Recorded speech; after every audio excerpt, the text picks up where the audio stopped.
बार बिगड़ा तो फिर आसानी से मेंटेन नहीं होता। ये पैसे से नहीं खरीद सकते। और एक मुस्कुराहट बोला, और गुरु इन तीनों चीजों की कदर करा देता है, रीगेन करा देता है। ज्ञान मिलता है तो हमारा समय भी सही हो जाता है, वक्त संवर जाता है। तो मनुष्य देह मिली थी मोक्ष प्राप्ति के लिए, वो लक्ष्य पे कहाँ चल रहे थे। तो गुरु मिलने के बाद समझ में आती है मानुष देह मिली है मोक्ष गति के लिए। और मोक्ष का यथार्थ अर्थ है जब मेरा समस्त मोह क्षय हो जाए। मोक्ष, समस्त कामनाएं क्षय हो जाए, सारा अहंकार मेरा क्षय हो जाए। मोक्ष, सारा लोभ मेरा क्षय हो जाए अंदर से। मोक्ष। इसीलिए भक्त लोग अंदर से प्रार्थना करते हैं, विषय विकार मिटाओ पाप हरो देव, श्रद्धा भक्ति बढ़ाओ भगवान मेरी संतन की सेवा। संतों के प्रभाव से, ज्ञानी जनों की संगत से मेरे अंदर ये सद्गुण आएंगे, ऐसे नहीं आएंगे। तो ये गुरु का बहुत शुक्राना है कि वक्त, स्वास्थ्य, मुस्कुराहट ही पैसे से नहीं खरीदी जा सकती, लेकिन गुरु इन तीनों को संवारता है। आपकी सेहत भी बेहतर होती है पहले से, क्योंकि 98% हम मन से बीमार होते हैं। जब गुरु मिलता है तो फिर देखो सेहत हमारी, मानसिक स्वास्थ्य अच्छा होता है, अभ्यास करने में अच्छा लगने लगता है। No sin, no sickness, no death.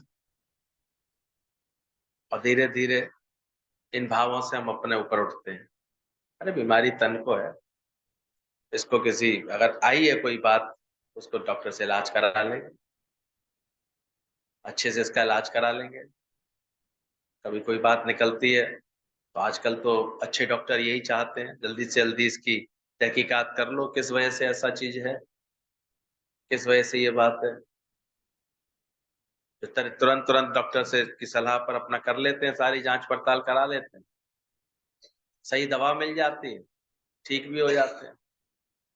और लापरवाही करेंगे तो भी तो दिक्कत बनती है।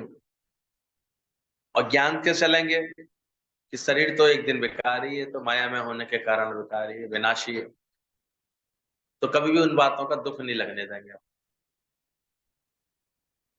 इतनी ज्ञान साधना करने वाले रामकृष्ण परमहंस को भी देखो गले का ही कैंसर था, गले में ही उनकी एक प्रॉब्लम निकली, काट निकली। शरीर है, इसके अंदर कब क्या चीज पैदा हो जाए, कब कौन सी बात बन जाती है। इसलिए जो समझदार लोग होते हैं, कहीं कोई गांठ देखते हैं, कहीं कोई देखते हैं चीज अगर अंदर में निकलती है या बाहर कहीं दिखती है, तो तुरंत उसको उपचार कराते हैं, निकलवा देते हैं, बायोप्सी करवाते हैं, फिर उसमें देखते हैं रिपोर्ट में सही है कि नहीं सही। सही निकलता है करा लेते हैं जितना हो जाता है, और नहीं तो फिर लंबे इलाज के लिए अपने को तैयार करते हैं। बाकी देखा, ये कहा गया है, देखा गया है कि गुरु की ये कृपा हो जाती है। तो कोई बड़ी अच्छी बात बता रहा था, सच्चा मस्त फकीर था, एक व्यक्ति रोज उसके पास आता था, महाराज जी कि दया करिए, मेरे को कैंसर हो गया, मेरे को ठीक हो जाओ, मेरे को कैंसर हो गया, मुझे ठीक करवा दीजिए, महाराज जी मुझे ठीक करा दीजिए। अब वो बेफिक्र बादशाह होते हैं, उन्हें मरने जीने का कोई असर होता नहीं इन बातों का। वो अच्छी तरह जानते हैं शरीर का अपना हिसाब किताब है, जो उसका होना होगा वो होगा। पर वो रोज आता था पैर छू के एक ही बात कहने, सुनते सुनते उन्हें भी एक दिन गुस्सा आ गई, भागे यहाँ से, कुल्ला पानी मुंह कुल्ला करे तो फेंक दिया, नीच के बोले भाग यहाँ से, जाके टेस्ट करा ले, कुछ नहीं है तेरे को। वो ठीक हो गया, उसके बाद टेस्टिंग कराई, वो ठीक हो गया, कुछ बात नहीं निकली। ये भी देखा गया है, एक टेस्टिंग में रिपोर्ट कुछ निकलती थी, कितने लोग गुरुजी के पास आके ये अनुभव बताते थे, गुरुजी आपने तो ऐसे झड़क दिया था, चल हट कुछ नहीं है, बेकार चिंता मत कर। वो वास्तव में कुछ नहीं निकला। डॉक्टर कह रहा था 7 किलो का ट्यूमर है, कहाँ गायब हो गया यही नहीं पता, कहाँ वो बात निकल गई बस। लेकिन ऐसा भी किसके लिए मुख से निकलता है, जो इतने प्रेम में सेवा में जुड़े रहते हैं, निकट रहते हैं, कभी निकल जाता। और बाकी तो जो है हिसाब किताब वो चलेगा ही चलेगा, उसमें क्या है। कभी डॉक्टर कहते हैं इसमें डाउट लग रहा है, इसमें ऐसे लग रहा है, फिर वो डाउट क्लियर हो जाता है, खत्म बात, संदेह खत्म। अगर तुम बाद में चेक करा लो तो। कभी लापरवाही में भी कोई बात हो जाती है। कितनी बार ये बोला गया कि एक्सरे बदल गया, तो जिसको टीवी नहीं थी उसको बोल दिया गया टीवी है, और जिसको टीवी थी उसके बाद रिपोर्ट पहुंच गई तो मैं टीवी नहीं। वो इसी खबर से कि मुझे टीवी नहीं है वो ठीक हो गया, वो अच्छा खासा ठीक था, मुझे सुन के कि हाय मुझे टीवी टीवी हो गई, वो अंदर ही अंदर और बीमार पड़ता चला गया। उसको हो गई वास्तव में ठीक, सोचने से ठीक ही नहीं हो पाया वो। सारे समय हमारी सोच ही तो हम पर से हुकूमत करती है। As you think so you become. गुरु रोज हमारी देह अध्यास भलवाता है, इसलिए तभी स्वस्थ कर पाता है। इस देह को भूलो तो सेहत समय संपत्ति ये तीनों गुरु संवार देता है। संपत्ति में से आसक्ति निकलवा करके, मोह निकलवा करके, उसमें भी देखो कैसे खुश होकर के जीना सिखा देता है। ये तो इंसान तो ऐसा है, कभी कभी देखा करो हवन हवन होते हैं तो बड़ा थोड़ी थोड़ी सामग्री चढ़ाएंगे, थोड़ी थोड़ी। पंडित जी कह के भी बैठेंगे उससे कि पंडित जी ने जल्दी करवा देना, सामग्री घी थोड़ा थोड़ा चढ़ाएंगे। पता लगा 15 आधा घंटे में हवन भी पूरा हो गया। अब पंडित जी कहते जितनी सामग्री बची है सब एक साथ चढ़ा दो, तो शकल देखते हैं खामा खा कंजूसी कर रहा था, खामा खा थोड़ी थोड़ी चढ़ा रहा था। पंडित जी तो एक साथ चढ़ाने ही कह रहे हैं। वो कटोरा भर के घी बच गया था वो भी पंडित जी एक साथ चढ़वा देते हैं। अर्थात समाप्त तो सब होना है, छूटना तो सब है, उपयोग तो सब होना है। तो कंजूसी में जो तुम कर रहे थे उससे क्या फायदा मिला। जीते जी कंजूसी करता रहता है इंसान, कम में चल जाए, खर्चा कम हो न कि ये हो। तो संपत्ति में भी आदमी यही करता रहता है, होते हुए भी। आप देखा करो उसका मन क्या कहेगा, अरे बची नहीं तो फिर नहीं होगी, आगे नहीं मिली तो। और घर में लोग बहुत खर्च करते हैं, बहुएं बहुत खर्च करती हैं, ये करते हैं, मन चलाते रहते हैं इन सब बातों से। ये भूल जाते हैं कि उदारता के साथ जीना चाहिए, समझ के साथ जीना चाहिए। सब छोड़ के ही तो जाना है, सब छूटेगा नहीं क्या दुनिया में। तो कम से कम जो एक कमी के एहसास के साथ जीते रहते हैं, एक अंदर में एक अंदर से पीड़ित होकर के जीते रहते हैं, खर्च हुआ जा रहा है, सब हुआ जा रहा है, कुछ है ही नहीं, कुछ है ही नहीं, इस भावना में लता पतरादी करते रहते हैं, तो हम अपने ही संकल्पों से अपनी दुर्गति करते रहते हैं। गुरु आकर के ऐसे हमारी संपत्ति संवार देता है कि जब हमें ये समझ में आ जाता है सब मेरा ही तो अपना आप है, मैं ही तो हूँ सब। दादा कहते थे सारी बैंकों में पैसा किसका है, मेरा ही तो है, सब मेरा ही तो अपना आप है। और जब ये निष्कामता और उदारता के साथ जीना शुरू कर दे, अपने लिए जिए तो क्या जिए, तो जिए दिल जमाने के लिए, ये प्रेरणाएं आ जाती है गुरु से हमको। तो वही हमने देखा, वही उसकी जो प्रारब्ध है, उसके पास जो संपत्ति है, वो सब संवरने लगे, उपयोग में आ जाती है।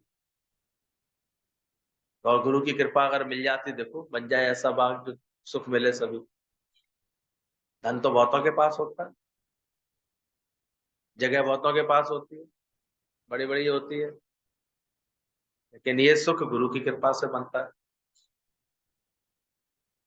जब प्रेम वाला संत अंदर आ जाता है तो फिर ये वाले संत भी कृपा बरसाते रहते हैं उसके जीवन। तो हमेशा देखना गुरु कितना बड़ा कार्य करता है, हमारी सेहत को, हमारे समय को। समय कितना अच्छा है, दुनिया में देखो कटता नहीं है टाइम लोगों को, और ज्ञानवान के पास बचता नहीं है, इतना बिजी गुरु रोज करा लेता है। समय का इतना अच्छा सदुपयोग हो जाता है, क्योंकि शास्त्रों के अनुसार भी लेखे में यही घड़ी, बाकी तो दिन बर्बाद। पहले गुरु की लगन से, प्रेरणा से सत्संग में आके बैठते हैं, 1 घंटे बैठते हैं, 1.5 घंटे बैठते हैं, फिर 2-2 घंटे तक बैठते हैं, फिर और प्रेम में जुड़ जाते हैं, फिर सुबह शाम निकलने लगते हैं। जितना निष्कामी जो बना लेता है, गुरु जी का तुमने 24 घंटे इसी कार्य में लगा देखा, तो समय का इससे अच्छा उपयोग कहाँ होता है। और बाकी यही दिखता रहता है लेखे में, मतलब यही घड़ी। और घड़ी जो विष्णु राम को, तो ब्रह्मत्या मोहि होय, ब्रह्मत्या के सही बचा लेता है। तो समय का कितना अच्छा सदुपयोग करा लेते हैं। अभी जितवल देखूं उतवल प्यारा, ना कोई बैरी मीत। सारे समय गुरु की कृपा हो जाए तो देखो, जीवन इसी चेष्टाओं में, इन्हीं कार्यों में रह जाता है, इसी विचार में रह जाता है, आगे बढ़ता रहता है। तो ये गुरु की कृपा होती है। वो हमारे वक्त, स्वास्थ्य और मुस्कुराहट पैसे से नहीं खरीदी जा सकती। इसको मेंटेन कर देता है, इसको ठीक कर देता है हमारे जीवन में। बोले संकल्पों से खाली कराता है, जड़ चेतन की ग्रंथि को अलग करता है। शरीर जड़ है और चेतन हमारी आत्म शक्ति है, इसको विभाजन करता है। अज्ञानता में ये चुपकी रहती है दोनों, इसलिए शरीर पर किसी भी तरह की कोई प्रतिक्रिया या फीलिंग आती है, वो अपनी मानने लगते हैं। आलस है, जैसे मुझ में आलस है, तुम चुस्त बन जाओ, गायब हो जाएगा। तुम उसका साथ मत दो, तुम अपने अंदर के संकल्प फिट रखो कि मुझे अगर 5:30 बिस्तर छोड़ना है तो छोड़ना है, देखो छोड़ पाओगे। पर ये चित्त जड़ ग्रंथि जुड़ी रहेगी। शरीर तो है ही निकम्मा, वो मांगता रहता है सुख मिले और सुख मिले, आराम करती रहूं, क्यों उठूं, अभी क्या नहीं, अभी रहने दो, फिर ऐसे कर। तो फिर हम देखते हैं, फिर उसको थोड़े से कभी कभी हम देखते हैं मूड स्विंग्स बनते हैं लोगों के। मन है, कभी किसी बात में लग रहा है, कभी नहीं लग रहा है। यहाँ भी गुरु हमारे मन को एक रंग में रंग देता है, एक रस कर देता है। Ever in mood, ever fresh. अज्ञानता में तो ये चीज हम बहुतों को बनी देख देते हैं, कभी तो बड़ी उमंग से कार्य कर रहे थे, कभी फिर डल डालडा होगा एकदम, फिर उनके अंदर की भाव हो। लेकिन जिनके नित्य प्रेम जिनको मिलता है गुरु से, नित्य प्रेम करते हैं, इनका प्रेम ऐसे चढ़ती कला होता है। तभी तो बोला गुरु से प्रेम तुम्हारा कैसा होना चाहिए, दूज के चांद जैसा। पूर्णमासी ऐसा नहीं कभी हो जाए, ये ना फीलिंग कभी आ जाए कि मेरे तो बहुत प्यार है गुरु से ना। वही तो प्यार नित्य बढ़ाना है, दूज के चंद्रमा की तरह बढ़ता जाता है, तो उसकी कलाएं बढ़ती जाती है। उसकी लगन उसको देखो अंदर से फर्स्ट क्लास कर देती है, इच्छा रखती है। और उसके सेवा के भंडार खुलते हैं, और उससे लगन बढ़ती है, और उसकी तत्परता बढ़ती है, और उसका रूटीन बहुत अच्छा बनता है। पहले सत्संग में आने तक का रूटीन होता है, फिर जाकर के सबको, फिर और 2-4 सेवा संभालने का रूटीन जुड़ जाता है, फिर और ऐसे समय निकाल करके आने जाने का रूटीन बन जाता है, और बढ़ता ही जाता है अगर किसी की लगन होती है। कहाँ आलस से रह जाता है। बाकी अभी देह में अटके होंगे, तो देह तो हमेशा ये दिखाएगा, कर्ता भाव होगा तो लगेगा अरे मैं थक गई, थक गई। इंटरेस्ट होता है कि काम में, देखो आप नहीं थकते। अच्छे व्यापारी को इंटरेस्ट होता है, रात के 10 बजे भी कोई ग्राहक आएगा, दुकान खोल के कहेगा आ जाओ आ जाओ। तुम्हें ज्ञान के लिए इतना इंटरेस्ट है, गुरु जी तो हर बात के लिए इतना जोड़ते थे सत्संग से, क्या तुमको ऐसा लगन है, ऐसी निष्कामता है। फिर युक्ति भी सिखाते थे, शरीर है, ये कार्य करते करते थकता भी है, इसको इसको जो है थकान महसूस होती है इसके अंदर में, तुम्हें ऐसे एनर्जी लेने की भी युक्ति आनी चाहिए। बहुत से लोग सांस रोक करके, सांस खींच करके या गहरी गहरी सांस ले करके अपने शरीर को फ्रेश करते हैं। एक तरीका गुरुजी बताते थे, कभी एकदम से 2 मिनट का शवासन लगा लो बस केवल, देखोगे बहुत देर तक मेहनत कर चुका है, थोड़ी देर शवासन में लेटा दो, ये फिर से एकदम से एनर्जाइज हो जाएगा, फ्रेश हो जाएगा। पर ये भाव मत हावी होने दो कि मुझे आलस्य, आलस्य, प्रमाद, ये सब जीवन को फिर खराब करता है। ज्ञान के मतलब है ever in mood, ever fresh. रात के 12 बजे भी कोई खटखटा के जगाए तो ऐसे मुस्कुराते हुए खड़ा होता है, हाँ कहिए कैसे हुआ। ये नहीं है ये कोई टाइम में आने का, ऐसे हमें परेशान कर रहे हैं। आया तो कोई, कभी कभी कोई आता है, रोज तो कोई आता नहीं। कभी कोई बात आई होगी, उसको आवश्यकता लगी होगी, तुम पर विश्वास होगा उसको, चलो उसको जाके जगा सकती हो, तभी तो कोई आया हो। कोई ऐसे ही आ जाएगा क्या। तो ये आर्ट हमको गुरु सिखाता है। Be alert, be active, be polite. नहीं तो अक्सर देखा गया मूड ऑफ तो फिर लाइट ऑफ, फिर लाइफ ऑफ। उसको हम आलस्य मानते रहते हैं। हुआ क्या था? मन खराब, मूड ऑफ हुआ है। उसका प्रभाव किस पर आया? Life of. अब जीवन तुम्हारा निष्क्रिय पड़ा है, मन नहीं लग रहा किसी से बात करने का, किसी से क्या बोले। तो गुरु कहते हैं, घर में 4 लोग होते हैं, उनसे तुम्हारे मूड ऑफ रहते हैं, उनसे तालमेल नहीं बैठा पाते, सारी दुनिया से क्या प्यार कर पाओ। इसलिए मिलना है भगवान से तो मिल पहले दरवान से। अनेक लोग मिलते हैं, जो तो कम से कम भगवान से पहले सब में भगवान तो देखो, सब में अच्छी फीलिंग तो रखो। और नहीं तो एक बार धारणा तुमने जिसके प्रति जो बना ली है ना, फिर उसका हर कर्म उसी धारणा से प्रभावित होगी। देखो, चश्मा जो लग गया उसके प्रति, अब हर बात ऐसे दिखती है। इसलिए हम देखते हैं फिर वो अपने मन को ठीक नहीं कर पाते, रोज खराब, रोज खराब, रोज खराब हो जाता है। कभी किसी बात से खराब, कभी किसी बात से खराब। सोच ही नहीं पाते, हर फूल की अपनी खुशबू है, हर एक का अपना हिसाब किताब।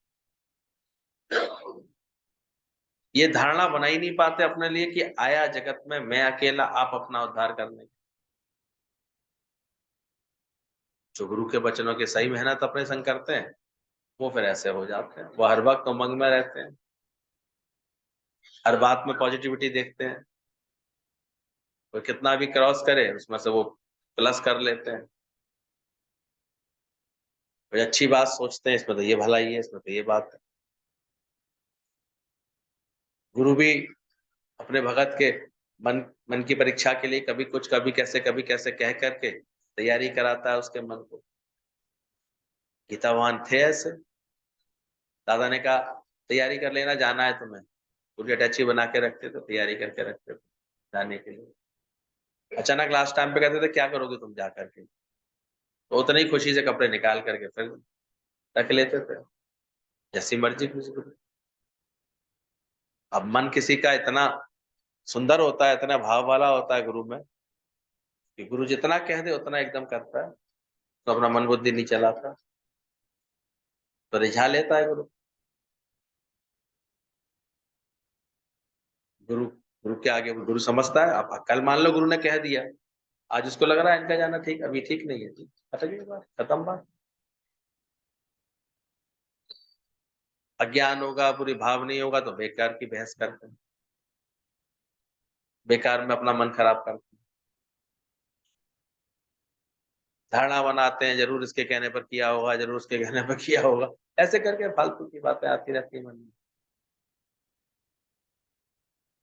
पर जो गुरु से हम देखते हैं ठीक से निभा लेते हैं, ठीक से चलते हैं। गुरु हमें संकल्पों से खाली कराता है, वो चेक करता है हमारे पास मन जैसी चीज खत्म हो गई कि नहीं, मन का नाश हुआ है कि नहीं अभी तक।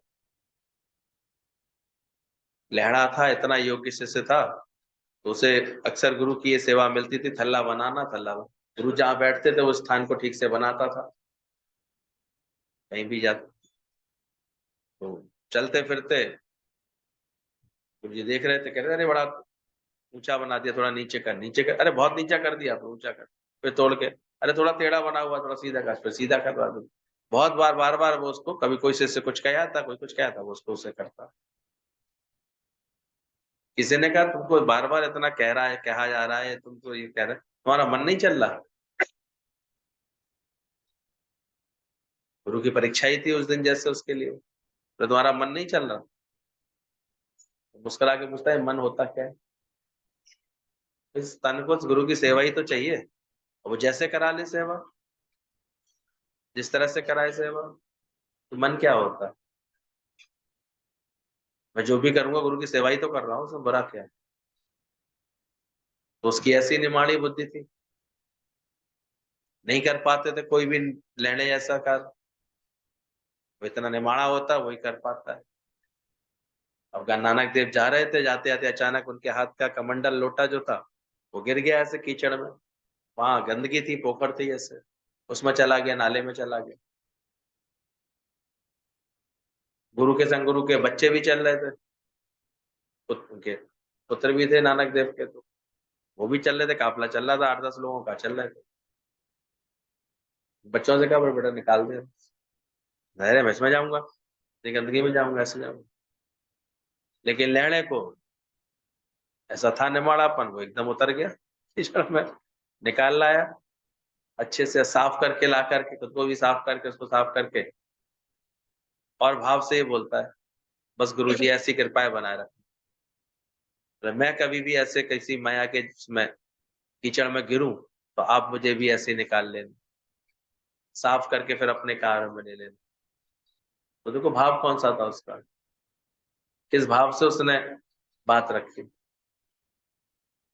तो जो इतना हाथ पकड़ाता है फिर गुरु को देता है, तो फिर गुरु छोड़ता है उसको, खींच लेता है, किसी माया में अटकने नहीं देता।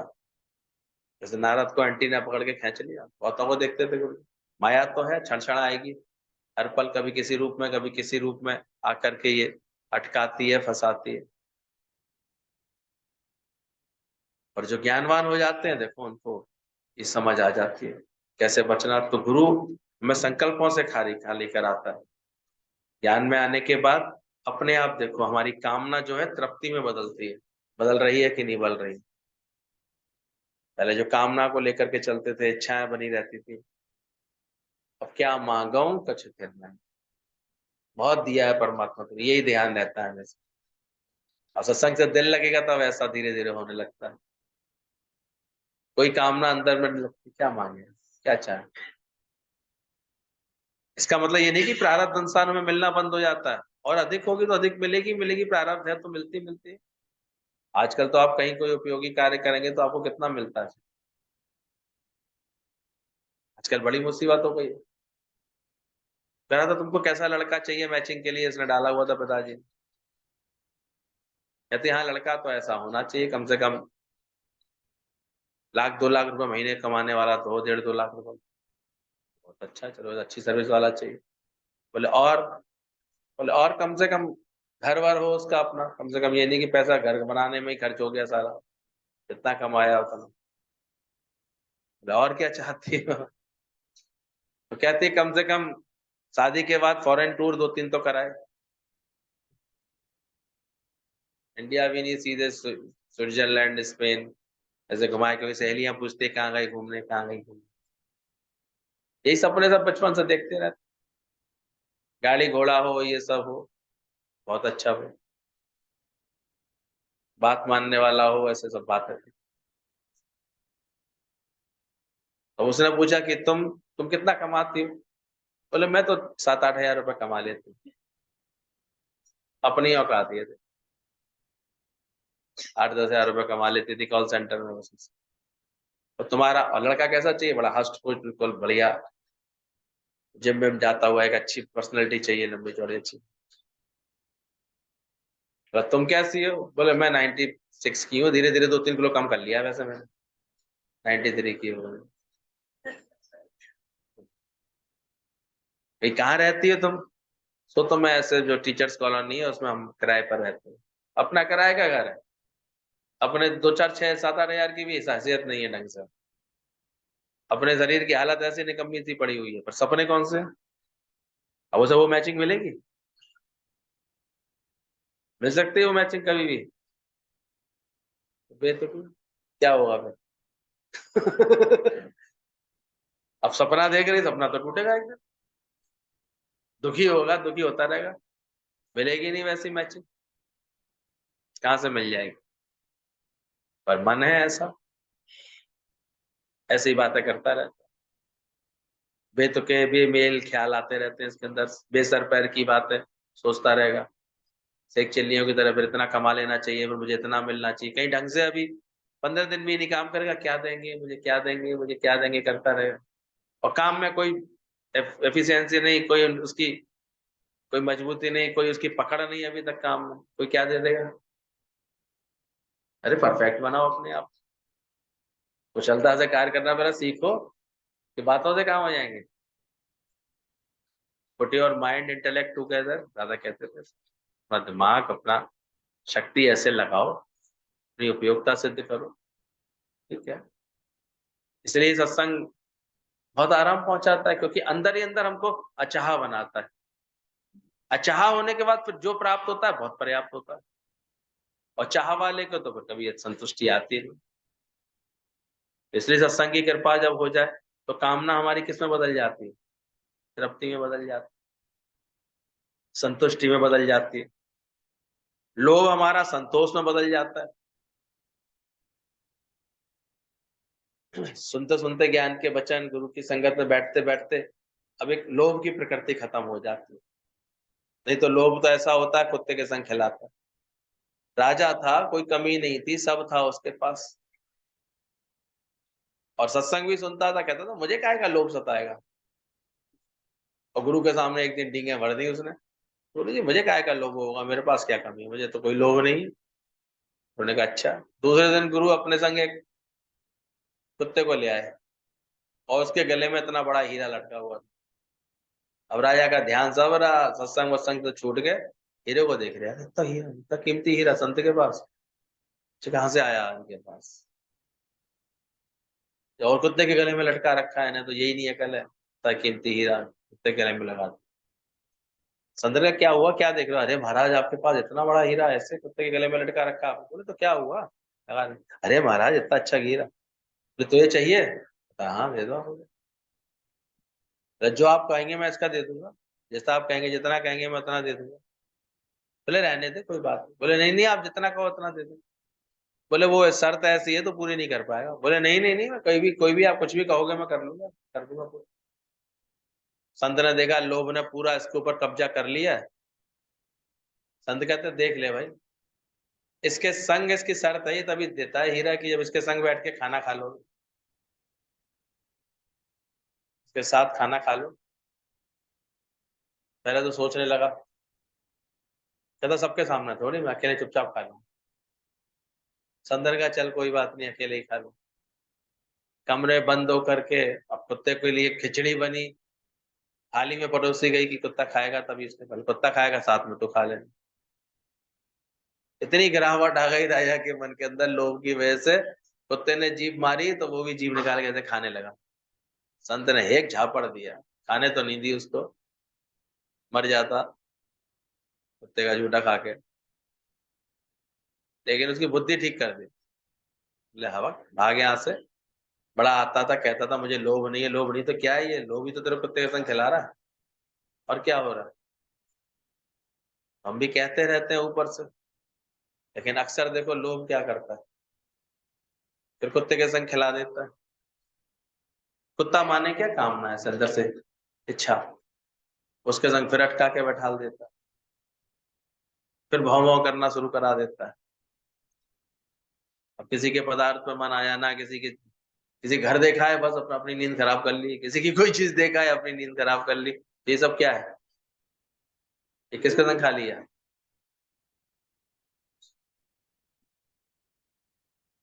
ज्ञानी के पास ये संयम होता है, ज्ञान होता है अंदर से। वो अपने वक्त वाक प्रारब्ध में खुश रहता है, संतुष्ट रहता है,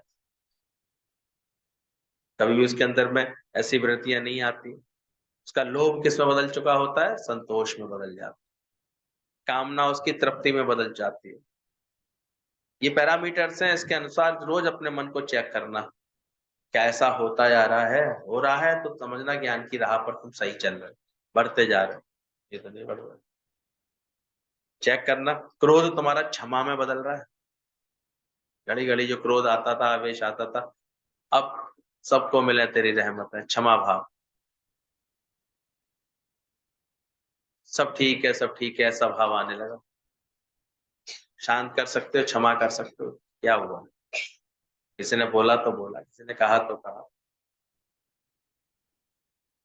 तो अज्ञानता में जो क्रोध आता था, अब वो देखोगे धीरे धीरे तुम्हें सत्संग के प्रभाव से, ज्ञान के आने से बदलाव आते हैं। और ज्ञान तो यही है कि बदले मन हमारा, दुनिया ना बदले, बदल जाए हम। आज भी एक बड़ा अच्छा वीडियो देखा, जो अभी मिस वर्ल्ड बनी है, उसकी नंदती गुप्ता करके, नंदिनी गुप्ता करके उसका डाला है मैंने ग्रुप में, देखना उसका एटीट्यूड। उसको इसी क्वेश्चन के आंसर की वजह से, उसे क्वेश्चन यही पूछा गया था क्या तुम क्या चाहती हो? खुद को बदलना चाहोगी या दुनिया को बदलना चाहोगी? क्या चाहोगी तुम और क्यों चाहोगी? ये क्वेश्चन था उससे। उसने इतना अच्छा शानदार जवाब दिया था कि मैं सिर्फ स्वयं को बदलना चाहूंगी, क्योंकि सबसे पहले चैरिटी अपने से ही शुरू करनी चाहिए। मैं बदलूंगी तो फिर मेरे बदलाव से इम्पैक्ट हो सकता है कि दुनिया बदल जाए, दुनिया पे उसका अच्छा प्रभाव आ भी सकता है। उसका ये जो समझदारी से भरा हुआ जवाब था, इस कारण उसे मिस वर्ल्ड चुन लिया गया, राजस्थान की है। क्योंकि उसे कंसेप्ट क्लियर था किसको बदलना है। दुनिया ना बदले, बदलना है, उसको बदलना है। दुनिया को बदलना है। गुरु भी हमको यही सिखाता है कि हम अपने को बदलते हैं, क्रोध क्षमा में बदल जाए। तुम्हारे पास आती तो थी। वो उसका प्रेम में बदल जाता, सुना होगा, कोई बड़ी बात नहीं है, सत्संग तो जयपुर में बहुत होता है, राजस्थान में पता नहीं कहाँ उसकी परवरिश हुई है। मोह प्रेम में बदल जाता है। तुम सुनने के बाद कब बोल पाओगी ये बात है? अभी किसको बदलना है? ठीक है, समझ गई बात। अपने आप बदल जाएगी। अपने को बदल लोगे तो नहीं, अपने आप बदली बदली बदलती हुई दिखेगी ऐसे। अपने को बदल के ही, हाँ, अपने को ही मिलती, सही बात।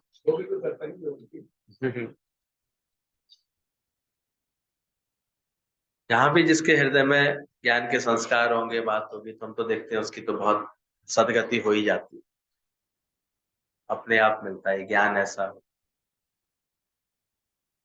आदमी आपके चरित्र को देखता है, भाव कैसे हैं आपके अंदर, विचार कैसे, यही मनुष्य को उन्नत बनाता है। सोचो, महात्मा गांधी को उसके टीचर ने टोका भी, मैं ठीक कर, ये गलत लिख रहा है, तो स्पेलिंग गलत लिख रहे थे बचपन में, बचपन से। लेकिन उन्होंने वो ठीक नहीं करी, जबकि टीचर ने इशारा देके उन्हें हिंट दे दिया था कि इसको ऐसे ठीक गलत लिख रहा है। टी पहले आती है, टी बाद में लिख रहा था कैटल मैच, लेकिन उन्होंने बदला नहीं, ऐसी कैसे लिखी। वो उनका पहला एक्सपेरिमेंट था अपने साथ सत्य का, कि जो मेरे अंदर आई है पहले तो कहने पर नहीं बदलू थे ऐसे। इसलिए बाद में इतने बड़े सत्याग्रही बने वो, उनके चरित्र में इतना बल आया। आदमी 2-2 मिनट में अपने चीजें बदलता है, ख्याल बदलता है, बात बदलता है, चरित्र बदल जाता है। सत्संग में कुछ और चरित्र, घर पहुंचते ही कुछ और चरित्र, दुनिया में पहुंचते ही कुछ और चरित्र, कितनी जल्दी बदल रहा है। और जो सत्यनिष्ठ होते हैं वो जहां बैठेंगे, ज्ञानी जहां बैठेगा वहां पर ज्ञानवान ही है, अलग थोड़ी। चाहे वो अपनी 4-6 घंटे की नौकरी पे जा रहा है, 6 घंटे की, 8 घंटे की, चाहे घर में बैठा है, वो हर जगह ज्ञानवान है। वो हर जगह वो ज्ञान के संस्कारों सहित जीता हुआ दिखाई दे। उसे लोभ आएगा ही नहीं, चाहे कितना भी सामने पड़ा हो चीजें, कितना भी पदार्थ हो, कितनी भी चीजें हो, उसको नहीं आएगा। वो अच्छी तरह जानता है कि है किसका। जैसे बैंक कैशियर को पता है ना सारा किसका है, बैंक का है, मेरा थोड़ी। एक सेकंड में नहीं पता लगता। कल भी इतनी भयंकर भीषण आग लगी है शाम के समय पर, यहाँ पर पूरा आग का गोला बन गई थी दुकान। पेंट की दुकान जल्दी जल्दी सबसे जल्दी पकड़ता है, थिनर था इतना, उसमें दिवाली की इतनी माल भर के रखते हैं लोग, थोड़ी सी चूक से कितना, 1 मिनट लगती है आजकल। विचार करो, भला बैठ जाते हैं, लोगों को अंदर में डर बैठ जाता है। रोज यहाँ सुना सुना के गुरु पक्का करता है, जग रचना सब झूठ है, जान ले रे मन। शरीर सबके माया में होने के कारण विनाशी है, ये सब अपनी गति से चल रहे हैं ऐसे। ये बोल रहे हैं चंद्रमा में केवल वो ही है राख ही राख है, बस केवल राख ही राख है। उसकी पूरी सतह ऐसे स्लेटी रंग की राख से भरी पड़ी है पूरा। मैंने कल सोचा मैंने कि ये कहीं वही तो नहीं है जो शिव जी ने तीसरा नेत्र खोल के भस्म किया था। वो तब से भस्म हुआ हुआ तब राख बन गया बेचारा। सोचो हमारे यहाँ पर ये कथाएं कितनी पुरानी पुरानी है कि चंद्रलोक के चंचल मन के कारण, उनकी प्रवृत्ति के कारण शिव जी ने एक दिन क्रोध करके उसको भस्म कर दिया था। उसकी सारी सुंदरता छीन ली थी। बाद में कृपा करके फिर जब उसने रिझा लिया सोमनाथ पर पूजा करके, अपनी तपस्या करके, सोमनाथ मंदिर उसी के लिए बना हुआ है, फिर चंद्रमा को उन्होंने स्थान दिया था। तब से 15 दिन बेचारे चमकते हैं, 15 दिन गायब रहते हैं। अब एक दिन के लिए गया है वो, चंद्रमा के एक दिन के लिए, जिसकी इतनी तालियां बज रही हैं। 14-15 दिन बाद तो बेकार हो जाएगा। पृथ्वी के 14-15 14 दिन, चंद्रमा का एक दिन। फिर घूमता रहेगा बस अपने।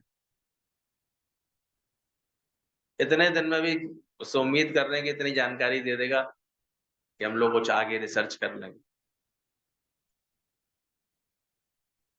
कितना कितना बड़े एम्बिशियस प्रोजेक्ट्स होते हैं, सोचो। आसान होता है? लोग चांद पर जाकर के, हम थोड़े से मन को नहीं, चंचलता नहीं ठीक कर पा रहे। इतना सख्त पहरा लगाओ, उसको बार बार ये एहसास दिलाओ गुरु को, गुरु का ज्ञान का, बार बार इसको जोश भरो इसके अंदर। जंग पर जाते हैं तो देखो, एक ड्रम वाला अलग चलता है, वो बैंड वाले अलग चलते हैं। क्यों चलते हैं भाई? जंग में उसकी क्या जरूरत है? पर जरूरत है। जंग में भी वो भक्ति के और ऐसे बढ़िया बढ़िया धुनें निकाल करके जोश भरते हैं सेना के अंदर, फौज के अंदर। हर फौज में हर हर यूनिट का एक बैंड होता है,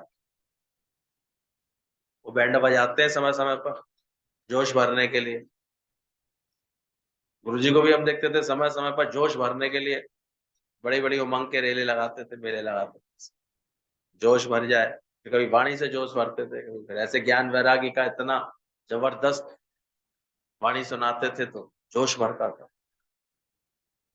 त्याग दो उनको जो दुर्वासना भरे मन में, जोश भरो अपने अंदर। जिनके हृदय न राम वैधि तजिए ताय कोट वैरी सब, हम तो उन्हीं के संग निभाती रहती। अकल ही नहीं आती, अपने ही बस मस्त हुए पड़े हैं। अरे गुरु के दर पर आए भी हैं तो है सत्संग की इतनी कदर कि सुबह सत्संग कर ली, वो छुट्टी, आज का काम तो पूरा हो रहा है। शाम को भी ढूंढो कहाँ होता है, गुरु कहाँ बैठते हैं, वहां हम पहुंचे जाकर। अगर आए हैं सत्संग के लिए, पर आए अम्मी आन करे तो बैठो अम्मा के पास। सत्संग से प्यार होता, संगत बढ़ाने से प्यार होता तो चार सत्संगी को बुला नहीं लेते, खींच लेते अगर ये तपस्या होती। पर मन खुद का ही इतना, हम देखते हैं अभी जगत को महत्व दे रहा है, दुनिया को महत्व दे रहा है, रिश्तों को महत्व दे रहा है, तो कौन कौन रिश्ता छोड़ पाए? कोई छोड़ पाए? क्योंकि उनको पहले ही दिमाग में डाला है, हम तो अपनी मम्मी के पास जा रहे हैं, सत्संग में थोड़ी यार। सोचो तो कहाँ होता है? लगन चाहिए इसके लिए, अंदर में शौक चाहिए, जोश चाहिए। हम खुद भी दौड़े गुरु के दर पर, सबको ले लेकर के भी दौड़े, सबको दौड़ाया भी रोज का। फिर यहाँ पर एक अनुशासन सहित पूरा नियम रखा है इतने सालों से। सुबह शाम अपने को भी इसी में रखते हैं, इसी कार्य में रखते हैं, तो थोड़ा सा प्रभाव दिखता है। तो अंदर से कितना हमको अंदर से समझना चाहिए। क्या हमारा मोह प्रेम में बदल गया सारा? गुरु मिलता है जीवन में तो सारा मोह हमारा प्रेम में बदलवाता है। तो ये थोड़ी कि घर परिवार से भागना है इस ज्ञान को सुनकर, पर इतने समझदार हो जाओ, हमारा ऐसा निष्काम प्रेम है, ऐसा प्यार हम दिया देते हैं तो देखो लोग, हम जो प्रेरणा देते हैं वो उनको फिर समझ में आती है, तो अंदर से लगन बढ़ती है। तो ये अंदर की समझ है ज्ञान। अहंकार सारा फिर नम्रता में बदल जाता है। अहंकार किसका कर? खुद देखो किन बातों में मन लगता है। नहीं तो ज्यादातर तो अभी तक वृत्ति यही देखी है, घंटे भर पता नहीं है कैसे चुपचाप बैठ लेते हैं। उसके बाद तो फिर जगत के प्रपंच में, जगत की प्रशंसा में, उनकी बातों में, दुनियादारी की बातों में, क्या हो रहा है, क्या आ रहा है, क्या जा रहा है, इसी में ही समय बिताने लगते हैं। और भूल ही जाते हैं कि हम कोई सत्संगी हैं। और जो धीरे-धीरे जिनको ये बात जमती जा रही होगी अंदर में, वो फिर ऐसे अंदर में याद रखते हैं कि कौन कहाँ से आया है, क्यों श्वास की क्यों मिला है, ये श्वास से क्यों मिली है, सत्संग क्यों मिल रहा है। मजा आता है जिनको उधर से खुद वो मुड़ जाते हैं, तो जगत से खुद मोड़ लेते हैं, वो अपना अपने को आनंद स्वरूप बनाते हैं। फिर जहाँ परमात्मा रखता है वो अपने आनंद स्वरूप में रहते हैं। बोला ना गुरु ने, बोले कि तुम 5 दिन वो नहीं आ पाया सत्संग में, रोज उसको यही आज्ञा थी कि आया कर तो लोटा माँज के लाया कर। 5-6 दिन नहीं आया तो गुरुजी उसके पास पहुँचे। बोले देख ले लोटे की हालत अब कैसी हो गई।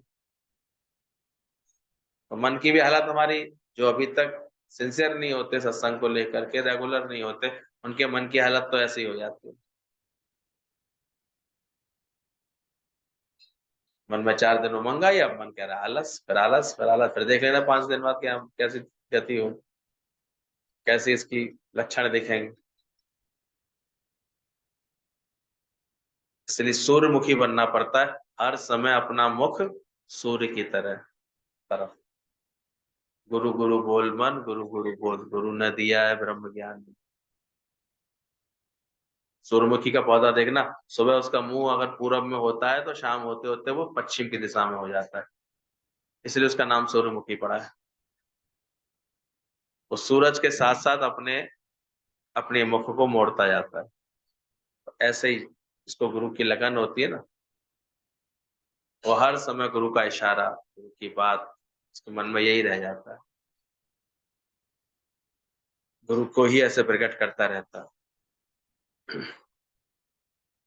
मंद बुद्धि वो है जो केवल क्षुद्र वासनाओं से ही तरफ ग्रस्त रहते हैं, जिसको अपने निजी स्वार्थ के सिवा कुछ नहीं दिखाई देता। अब ऐसे जब तक मंद बुद्धि उन्हीं को बोला गया, मैं कहाँ से और कमा लूँ, मैं कैसे और अपने और ट्यूशन पढ़ा लूँ, मैं और कैसे अपना ये इनकम और बढ़ा लूँ, वो केवल इतना ही सोच पाते हैं। वो किसी को जाकर के मैं ये ज्ञान का सुख दूँ, कभी ऐसे सत्संग की कोई बात करूँ, ऐसे संकल्प नहीं आते उनके अंदर। तो हम समझ जाते हैं मंद बुद्धि है। और नहीं तो बहुत तरीके हैं आजकल तो, मैसेज तरीका बन गया है, फ़ोन तरीका बन गया है, कभी आते-जाते, चलते-फिरते निष्कामी स्वभाव होता है तो आप कर सकते हो कि यहाँ तो गुरु ने पहले दिन ही बोला है, आप जपें और नाम जपावें, सुनत कहत रहत गति पावें। इस ज्ञान में गति ऐसे ही होती है, यानी उन्नति ऐसे होती है। एक ही तरीका है, इस तरीके पे चल रहे होगे तो तुम्हारी उन्नति होगी, नहीं तो जय राम जी। क्या समझाया है? आप जपें यानी खुद भी जपें, गुरु के निकट भी आकर के लें ज्ञान, फिर औरा नाम जपावें, ऐसी प्रकृति बनाएँ कि तुम्हारे दर्शन से किसी को गुरु की याद आए, सत्संग की याद आए, तुम्हारे रहनी-सहनी से, तुम्हारी बातों से, तुम्हारे से मिले उसको ज्ञान की बात कोई। है दिन भर में कोई ऐसा स्कोप? बाकी कामों की लिस्ट तो बहुत लंबी मन में बना रखी है। सोच के लिए तो बड़े स्मार्ट है, 3 घंटे बिल्कुल फ़ोन बंद करके मैं रख के सोती हूँ। यहाँ तक हम अपनी प्लानिंग रखते हैं बढ़िया। पर निष्कामता के लिए क्या किया? नहीं तो हमारे यहाँ सत्संग तो ऐसा है, कोई भी एक-एक इलाके में अपना 10-10 के साथ, 15-15 के साथ मेहनत करता हुआ दिखाई देता है। ये ज्ञान की वृद्धि, उसके ज्ञान की वृद्धि होती है फिर, अपने आप में। आप जपें और नाम जपावें, सुनत कहत और रहत, रहत अपने आप जीवन में सचती है। नहीं तो मन बड़ा चोर है, सुन रहा है, सुन ही तो रहे हैं। ये ऐसे जो है गफलत करता रहता है। लेकिन जब जो जन कहनी करता है, बताता है, तो उसके ही अपने कान सारे समय सुन कर के फिर अलर्ट हो जाते हैं। बोला तो सही, क्रोध नहीं करना चाहिए, कैसे रह रही हूँ मैं घर में। बोला तो सही, मोह नहीं होना चाहिए, वो तो देखो मुझे अभी फ़ौरन आ जाता है।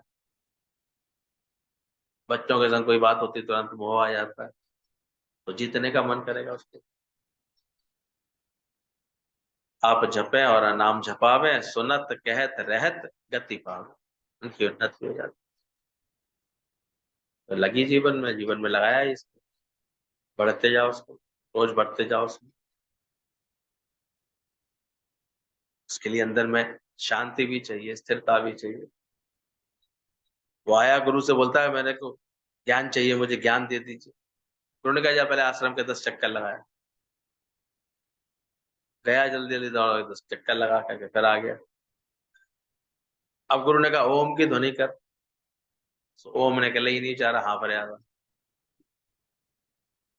बोले बोले चक्कर लगाने के बाद तेरे से ओम की ध्वनि निकाल पा रहे हो तो सोचो तुम्हारे अंदर इतनी हलचल मची है, तुम्हें ज्ञान कैसे समझा सकते।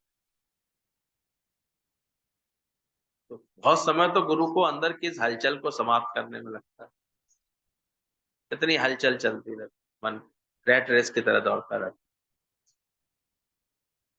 स्थिरता पाए, भूले अपनी सारी बात, शांत हो जाए अंदर से, योग युक्त हो जाए, समाधि लगे इसकी ऐसी, तब ज्ञान को उपलब्ध होता है।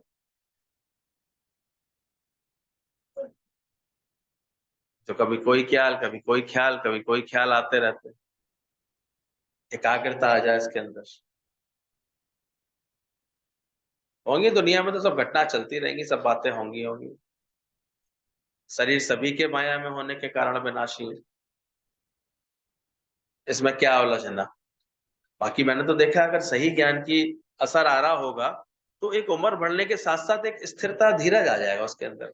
चलो यंग एज थी, दौड़ लेते थे, भाग लेते, लेकिन अब 60-60 साल की उम्र में नहीं नहीं मायके जाना ही जाना है, वो बुला रहे हैं वहां जाना ही जाना है, बहन बुला रही है तो वहां जाना ही जाना है। तो ऐसी स्थिति में क्या होता है, चित्त की चंचलता तो खत्म हुई नहीं, शांति आई नहीं, अपने ज्ञान में स्थिरता आई नहीं, ज्ञान में मन रहा नहीं, तो इधर उधर भटकता है, दिन भर ऐसे करता है। तो उसके दुष्परिणाम उनकी सेहत पर पड़ते हैं। परिणाम पे लक्षण दिखाई देते कि अचानक बीपी शूट कर गया, कि अचानक जो है ये हो गया, अचानक जो है शुगर चेक ही नहीं कर पाए थे, इतने दिनों से शुगर बढ़ रही थी, परेशानी हो रही थी। भागो, हमें क्या, खूब भागो, प्रोग्राम तो आगे के तैयार रहते हैं, क्या कहते हैं, पैसे की खुजली मस्ती है हाथ में। वो बेटा बुला रहा है, वो बुला रहा है, वहां जाना जरूरी है, उसके पास देखना जरूरी है, ये करना जरूरी है, ये सब चलता रहता है। स्थिरता लाओ, तब अपने आप कर लेंगे। नहीं नहीं नहीं, उसको मुझे देखना है, मुझे ही करना है, फिर अपनी मैं चलाती रहो बैठे बैठे। एक दिन यही सब घंटे सा लग जाता है फिर उसके लिए। 2-4 बार झटके लगने के बाद भी अकल आ जाए तो बड़ी बात है, हम तो देखते नहीं आती। कि भाई शरीर है तो फिट रखें, अपने से अपने शांत रखें। क्यों गुरु ने इतना सुंदर ज्ञान दिया, इसलिए दिया है। फिर मन करें हम अपना शांत करें एक उम्र के बाद। एक उम्र तक तो चलो एक जिम्मेदारी अधिक होती है, आपको जाना आना पड़ता है, कभी कोई सेवाओं के लिए दौड़ना पड़ता है, लेकिन उसके बाद गुरु कहता है अब स्थिर करो, तुम शांत करो, कोई शोर नहीं। हलचल ही मची रहेगी, हर वक्त ख्याल चल रहे हैं, ख्याल चल रहे हैं, तो ओम कहाँ से निकलेगा, ओम कैसे कर पाओ। तो खुद अपनी कैचिंग होनी चाहिए, गुरु तो कह ही सकता है। तुम्हारा अपना संकल्प क्या है, अपनी तुम्हारी संकल्प तो तुम्हारा ही पूरा होगा, as you think so you become. जिधर झुकाव होगा दीवार उधर ही गिरेगी फिर एकदम से। समझदार लोग धीरे धीरे समझ जाते हैं। एक अवस्था के पास हम अपने शरीर को इतना मेंटेन ही कर लें कि हमें जो सत्संग का नित्य सुख मिला है यही मिलता रहे, तो बड़ी अच्छी बात। और इससे जीवन बढ़ता है, इससे स्थिरता आती है, उतना ही हम देखते जीवन स्वस्थ बनता है। सेहत, वक्त और ये हमारी गुरु कितनी अच्छी करा देता है इसका। पर आती नहीं है कि यहाँ जाना है, ये करना है।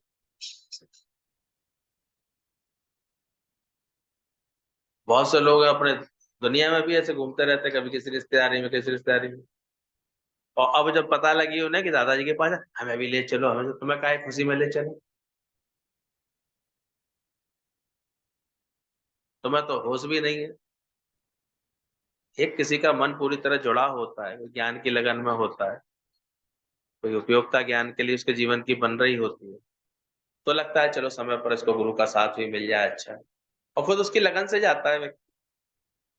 तो अपने मन की चंचलता को देखो, मैं कैसे ले आया जाए, और घूमने फिरने के लिए हम इसको भी ले आना चाह रहे हैं, उसकी लगन है, किसी को भी ले आ रहे हैं उसको। क्यों गुरु के पास टाइम वेस्ट करा रहे हो? ये नहीं होना चाहिए। ज्ञान सब तरफ से समझना। हलचल मची पड़ी है मन के अंदर, कहाँ से भगवान का नाम निकलेगा? स्थिर मन भ्रम, अस्थिर मन संसार। कहते रह आओगे, बोलते रह आओगे, हमें भी जाना था कहते रह आओगे, जा नहीं पाओगे क्योंकि और इधर उधर इतने भाग रहे हो। रोज कभी यहाँ जाना है, कभी वहां जाना है, अब ये काम आ गया, अब ये बात आ गई, बेटे को छोड़ने आना है, बेटी के साथ जाना है, उसके संग मार्केटिंग कराने जाना है, उसके संग घूमने जाना है, आज उन्होंने वहां प्रोग्राम बना लिया, आज इस तैयारी में जाना है। तो कहाँ सत्संग की वृत्ति बनेगी, सोचो। सब तज तो हरि भज। जब ये चीजें छूटने लगती हैं, इसलिए सत्संग एक प्रोसेस है। धीरे धीरे वे समझते हो, संकल्प सही होंगे तुम्हारे, तब ये चीजें हटती हैं धीरे धीरे, फिर इसमें मन पूरी तरह टिकता है। इतना गुरु से प्रेम भरे, हम लोग तो इतना अंदर से शुक्राने करते हैं कि वो उधर के 20-25 साल तो पता नहीं क्या, केवल लखनऊ दौड़ के सिवा कुछ और सोचता ही नहीं था। सब कहाँ छोड़ गए पता ही नहीं चला। सब कहाँ हट गई सब बातें। ये बुआ लोग ही जान बैठ के, नहीं बस वो भी गुरुजी से प्यार बढ़ाया उन लोगों ने भी खूब कस के। वहां पर रखा, गुरुजी को खींचते रहे, बाकी सब छूट गए। क्या दिक्कत हुई? कोई दिक्कत हो रही? प्यार सबसे, ऐसा कोई थोड़ी कोई रूठ गया कोई।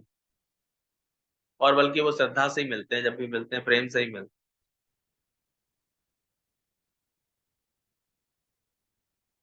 तो ध्यान रखना इस बात का। नरेंद्र का प्यारा सा नाम गुरु ने दिया विवेकानंद। जो विवेक के द्वारा आनंद में रहता है, तू देह नहीं है तू आत्मा है, ये ज्ञान जब आ जाता है, पहले ही मिलन में तीव्र जिज्ञासा आती है उसको। गुरु के स्पर्श मात्र से वो झूम उठा, समाधि से उठने का मन ही नहीं करे उसका। तब गुरु ने कहा, इतना सुंदर जीवन क्या मैंने तुम्हें समाधि लगाने के लिए दिया है? जाओ जा करके काम करो। पहले स्थिरता देखता है गुरु, तुम्हारे अंदर में इतनी स्थिरता है।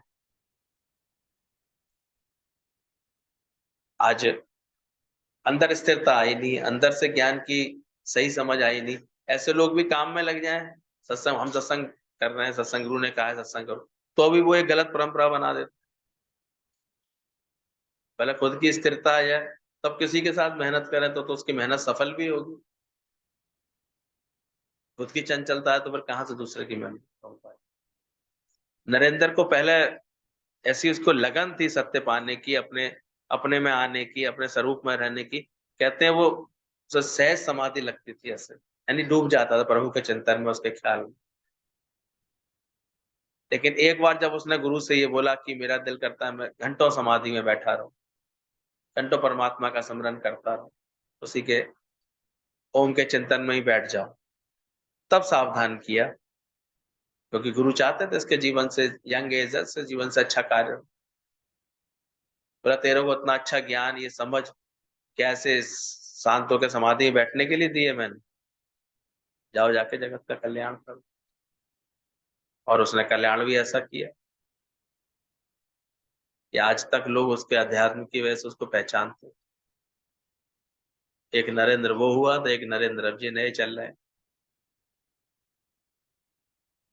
मैंने अभी चैन नहीं है, भारत को विश्व गुरु का दर्जा दिलाने में लगे पड़े हैं बेचारे, और दिलाते ही जा रहे हैं धीरे धीरे।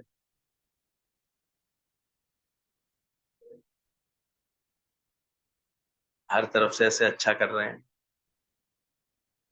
तो ध्यान रखना इस बात का कि कैसे, ये क्या समाधि के लिए भी ज्ञान ऐसे हो सकता है गुरु की कृपा से तुम्हें अपनी शांति आ गई हो, लेकिन उससे भी गुरु को संतुष्टि नहीं आती। तो तुम्हारा जीवन जब इन चेष्टाओं में होता है, आप जपे और नाम जपावे, तो गुरु को अच्छा लगता है। तुम्हारे इर्द गिर्द भी एक अच्छा बगीचा बनने लगता है अच्छा सा, वो खुद अच्छा लगेगा अंदर से। कहाँ कमी है, कहाँ कमजोरी, वो कैच करो उस बात को। कौन सी लगन में कमी है, कौन सी तुम्हारी सोच में कमी है, कौन सी अभी स्वभाव में कमी है, उसको ठीक करो। करो, गुरु भी सहयोग देने को तैयार रहता है। तो चारों तरफ से यहाँ की बात समझना। फिर विवेकानंद ने पूरे भारतवर्ष को जाकर के क्या दे दी? जागृति दे दी। जहां जाता था संकल्प ऐसा हो जाता है फिर जब किसी का, तो ऐसे हम देखते हैं फिर ज्ञानवान शरीर से कितना कार्य होने लगता है। जहाँ जाएगा वो कार्य उसके जीवन से होता है। कोई है आगे पीछे इसको? लगाओ, इसकी यही चेष्टा रहनी चाहिए, अपने लिए जिए तो क्या जिए।